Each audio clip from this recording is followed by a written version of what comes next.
The message lit up my phone at 11:47 p.m. I'll be back Monday. Girls' trip. My phone will be off. 3 sentences. No emojis. No kiss. The punctuation felt too careful, like she had practiced it. Outside, rain tapped on the window. Inside, the house was so quiet I could hear my own heartbeat.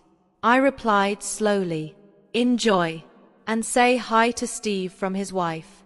"We're spending the weekend with the lawyers." The typing bubble appeared, then disappeared.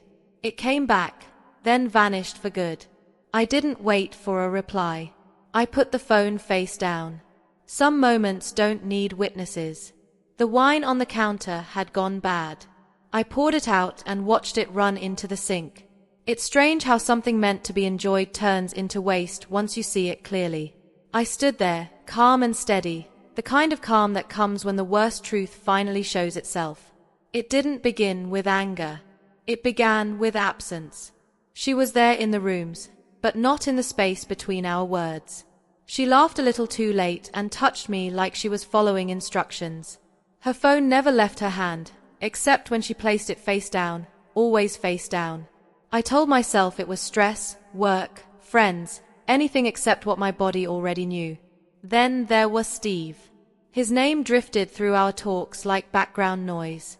He was her co-worker, married, the kind of man you're told not to worry about because he talks about his wife too much. Then he stopped mentioning her, and my wife started mentioning him more. Small cracks, nothing dramatic, just enough to let the cold in. One night I noticed the charger in her overnight bag was still wrapped, never used. Something clicked in my mind. Phones don't die on girls' trips. Lies do. I didn't confront her. I don't believe in asking questions you aren't ready to hear answered. I became a shadow in my own marriage. I checked phone records the way some men check the weather, calmly and often. Patterns appeared, late calls, early calls, numbers saved under initials. Steve's initials. I started watching reflections instead of faces. I noticed how she smiled at her messages and how guilt made her extra kind. Sex became more frequent but empty, like payment to keep things quiet. I hired a private investigator and told myself it was just to be sure. That wasn't true. I already knew. I just needed proof that would hold up in daylight. The photos arrived on a Thursday. A hotel lobby. Their bodies leaned toward each other. His hand rested on her lower back, familiar and possessive. A weekend trip 2 towns away. Not a girl's trip. Never was. The investigator apologized as he handed me the file. I thanked him and paid him. Truth is expensive, and getting close costs more. I didn't cry.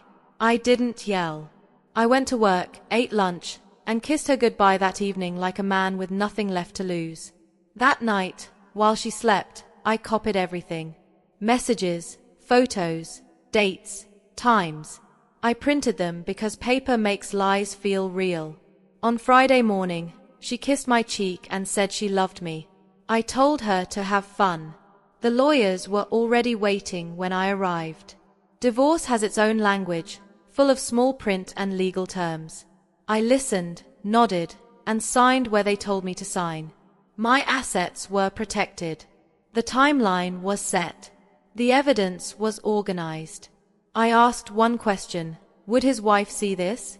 The older lawyer looked at me and said yes. I said good. When I got home, I left my phone on the kitchen table on purpose.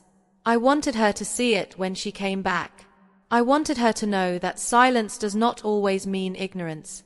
She did not come back on Monday. She called instead, crying and shaking, her words falling over each other. Steve's wife had found out. There were lawyers and consequences.